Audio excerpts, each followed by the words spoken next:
Hello, my name is Courtney Rooks, and this is my Sir Richard Dahl discussion.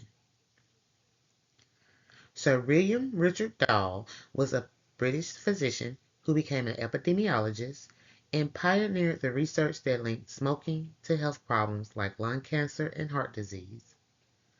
This research was the beginning of the end of easy money for tobacco companies because for a long time they were able to sell cigarettes and hide the fact of numerous health effects cigarettes cause.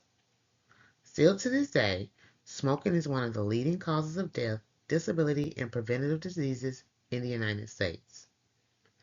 I was able to research statistical data from the CDC for the year of 2023 for the United States and for Arkansas that shows that men are more likely to smoke than women, with 13.1% of men and 10.1% of women for the national average.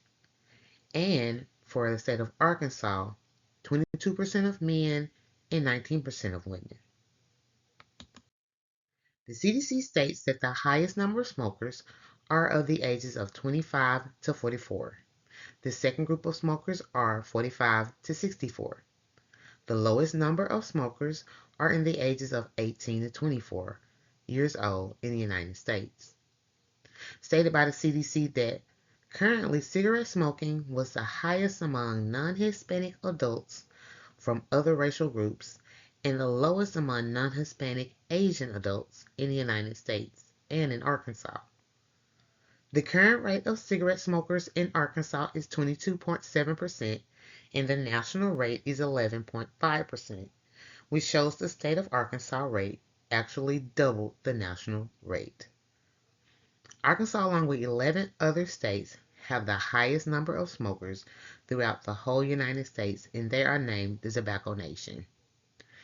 Here on this slide, you see I have shown a picture of Tobacco Nation with all 11 states that are a part of it, and some facts about the whole Tobacco Nation. Like adult smokers in a Tobacco Nation represents states ranked in the top 25 of adult smokers since 2011. The life expectancy for Tobacco Nation residents live 3 years less on an average and more likely to die from cancer than the rest of the United States. Finances of the Tobacco Nation shows that residents earn nearly 25% less per year than the rest of the United States.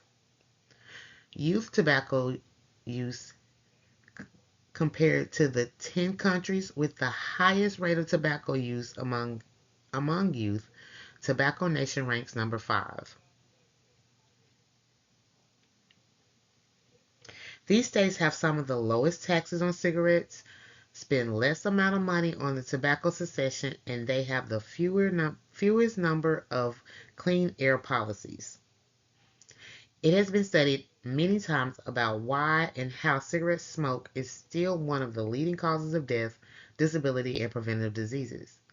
I believe this is due to the Tobacco Nation and the money that Americans still spend on cigarettes. If people are buying them, the cigarette companies will stay in business.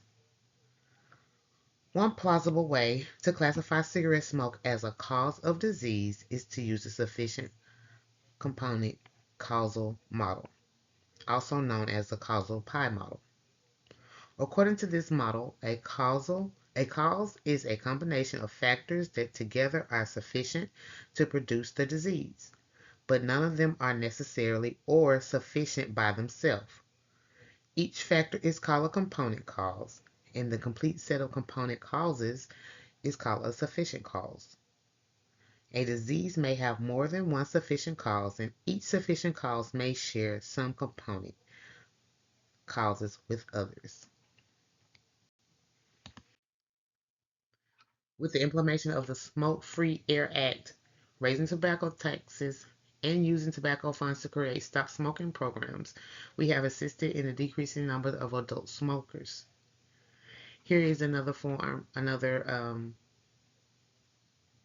piece of information from the CDC, which shows that cigarette smoking overall among adults is down, but yet we still have smoking that remains high among certain populations, like the low educated, males, young adults, South and the Midwest, lesbian, gay, and bisexual, people below the poverty line, disabled people, and certain races and ethnicities. We can put an end to tobacco use. We could prevent the diseases from happening, but is that really true? I don't think it is. It is not true because if that's the cause of diseases, that you can prevent diseases from happening because you know the causes of many diseases and we still cannot prevent them from happening. One of the major diseases that we are fighting now that I believe that we will be fighting for the next 50 years is juvenile diabetes due to obesity. With the lack of children moving, due to their fascination with video games, computers, iPads, and cell phones, the amount of sugary products that they are ingesting through food and drink, child diabetes and obesity are growing at a rapid rate. For the year of 2023, Arkansas is at a 19.4% of youth ages 10 to 17 having obesity, giving Arkansas a ranking of 39 among the 50 states and DC. The national rate of obesity among youth is 19.7. There are 14.7 million youth in the United States who are obese and are close or do have diabetes. Diabetes is a preventable disease that we are still fighting on a regular. Within 50 years, it will be even worse if we don't get a hold of it now. With coming up with preventative programs, nutritional ways of eating, and just teaching families how to keep their children safer, able to move more, and able to lose weight, we might can get a hold of one of the diseases that we are facing today. Thank you.